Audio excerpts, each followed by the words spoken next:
संबोधन केले।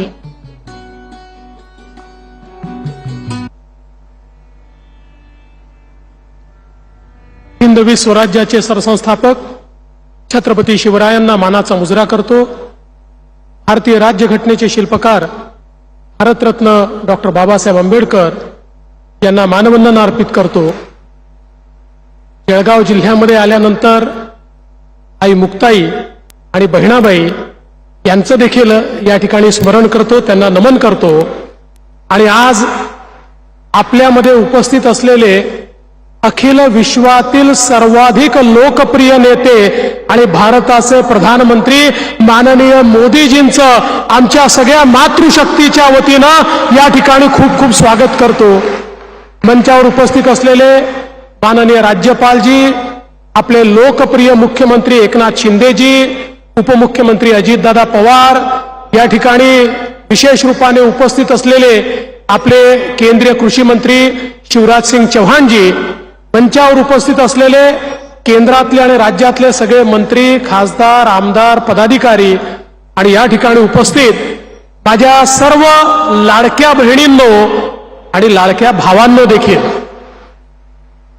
आज अतिशय आनंदाची गोष्ट आहे की लखपती दीदींचं संमेलन हे महाराष्ट्रामध्ये जळगावमध्ये होत आहे आणि जळगावच्या महिलांनी आज संख्येचे सगळे रेकॉर्ड तोडलेले आहेत, म्हणून मी तुमचं अभिनंदन करतो।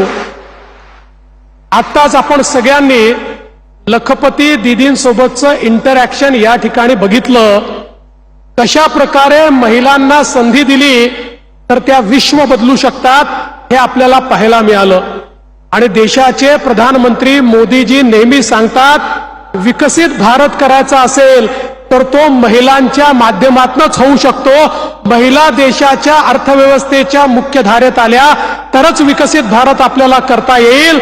आणि म्हणून बेटी बचाओ बेटी पढाओ पासनं तर लखपती दीदी पर्यंत मोदीजींच्या नेतृत्वात महिलांचे जो विकास आपल्याला पाहायला मिळतोय तो अद्वितीय अशा प्रकारचा विकास या ठिकाणी आहे।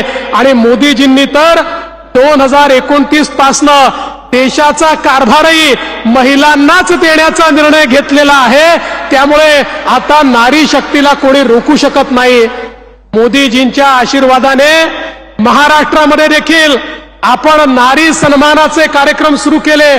आमच्या मुख्यमंत्र्यांच्या नेतृत्वात लाडकी बहीण योजना असेल किंवा आमच्या मुलींना मोफत शिक्षणाची योजना असेल किंवा अर्ध्या पैशामध्ये एसटीचं तिकीट असेल, गॅस सिलेंडरची योजना असेल, या वेगवेगळ्या योजना या मोदीजींचं जे स्वप्न आहे की या भारताला विकसित भारत करायचा आणि त्याच्यामध्ये महिलांची भागीदारी असली पाहिजे, ते पूर्ण करण्याकरता महाराष्ट्र देखील कुठेही मागे राहणार नाही हे मी या निमित्ताने सांगतो।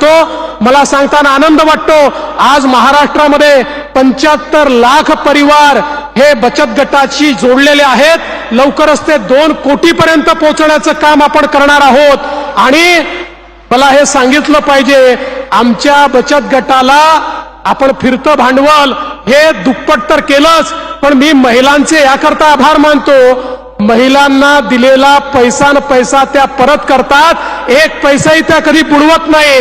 त्यामुळे महिलांकरता काम करण्याकरता सगळ्या बँकाही तयार आहे, सगळ्या सोसायटीही तयार आहे। आणि म्हणून मी तुमचं अतिशय मनापासनं या ठिकाणी अभिनंदन करतो। आज खरं म्हणजे या जळगाव जिल्ह्यात आलो आहोत। आज आपल्याकरता काल एक दुःखद प्रसंग देखील घडला। नेपाळमध्ये आपल्या जिल्ह्यातल्या काही नागरिकांचा एका दुर्घटनेत मृत्यू झाला। मी त्या सर्व नागरिकांना या ठिकाणी श्रद्धांजली देखील अर्पण करतो आणि त्यांच्या परिवाराला सांगू इच्छितो की आम्ही त्यांच्या दुःखामध्ये या ठिकाणी सहभागी आहोत। मी जाता जाता एक अजून चांगली बातमी जळगाव जिल्ह्याकरता देतो। आपल्या जळगाव जिल्ह्याचं चित्र यातनं बदलणार आहे। नार पार गिरणा योजना, ज्या योजनेमुळे आमच्या शेतकऱ्याच्या शेतीला पाणी मिळणार आहे, माननीय मुख्यमंत्र्यांच्या नेतृत्वामध्ये या योजनेलाही आम्ही मान्यता दिली आहे आणि आजच कॅबिनेटमध्ये आम्ही त्याला टेंडर काढण्याची मान्यता देतो आहोत। जळगाव जिल्हा सुजलाम सुफलाम करण्याचं काम हे आपण या ठिकाणी करतो आहोत। वाघूर प्रकल्पाला 2288 कोटी, पाडळसे प्रकल्पाला 4,890 कोटी, अशा प्रकारे शेतकऱ्यालाही सुजलाम सुफलाम करण्याचं काम आपण या माध्यमातून करतोय. मी पुन्हा एकदा आलेल्या सगळ्या बहिणींचं मनापासून स्वागत करतो. आपल्या सगळ्यांच्या वतीनं माननीय प्रधानमंत्री महोदयांचं स्वागत करतो आणि माझं बोलणं संपवतो. धन्यवाद. जय हिंद, जय महाराष्ट्र, भारत माता की जय.